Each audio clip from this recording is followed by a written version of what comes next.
In 1848, a metal rod went through this man's skull. It entered under his left cheekbone, passed behind his eye, tore through the front of his brain, and shot out the top of his head. It landed 25 meters away. He stood up, he spoke, and he lived for another 12 years. But the man who stood up was not the man who fell.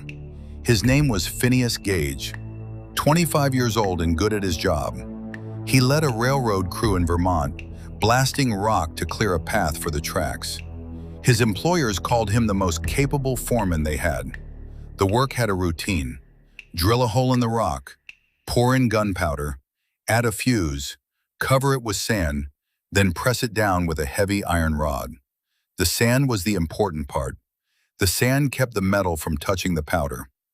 On the 13th of September, someone spoke to him. He turned his head, and he brought the rod down before the sand was in. The iron struck rock.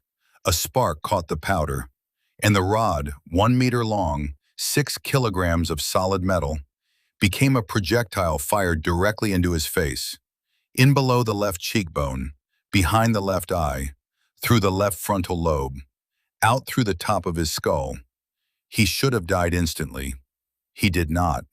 He was thrown onto his back. His limbs shook, and then, within minutes, he was speaking. His men carried him to an ox cart. He sat upright for the ride into town. When the doctor arrived, Gage greeted him and calmly remarked that there was plenty of work here for him. Then he stood up, walked up a flight of stairs, and sat down to wait. Infection came. He fell into a coma. His family prepared a coffin, and then he woke up. Within months, he could walk, talk, eat, and work. His memory was intact. His intelligence tested normal. But the people who knew him said something was wrong. The old Gage was patient, steady, reliable. The new Gage swore constantly. He made plans and abandoned them within the hour. He could not tolerate advice. He was impulsive, restless, rude to strangers. His doctor wrote that the balance between his intellect and his impulses had been destroyed. His employers refused to give him his job back, not because he could not do the work, but because they no longer recognized him. And here is the part most people never hear. The story usually ends there, with a broken man. That is not true.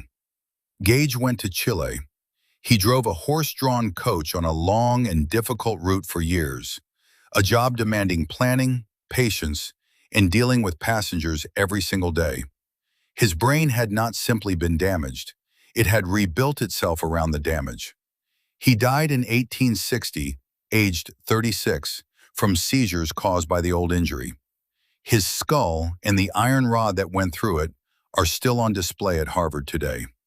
Because of Phineas Gage, we learned that the front of your brain is not just thinking. It is your patience, your judgment, your restraint.